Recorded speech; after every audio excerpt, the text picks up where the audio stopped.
अस्सलाम वालेकुम दोस्तों, अली रज़ा हमदानी सराकिस्तान डेमोक्रेटिक पार्टी का सूबाई असैम्बली का उम्मीदवार डेरा गाजी खान कने तुहारी खिदमत हाजिर हाँ।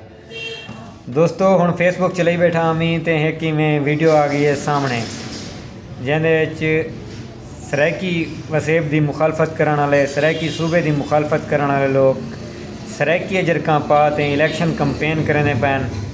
पता नहीं वो केरी खाम ख्याली का शिकार हैं जो सराइकी वसेब के लोग अपना उगा नहीं भुल गए सन जिन्हें उन्हें सबका इलैक्शन कंपेन के दौरान कीतियां हैं। जो सराइकी सूबा सारे इलाके को कोई ज़रूरत कै नहीं, सारे इलाके के लोगों वास्ते इतें ही असा जरा है ना इन सहूलत घेंदोसूँ जो डेरा गाजी खान ते लाहौर को असा एक बराबर कर देसूँ।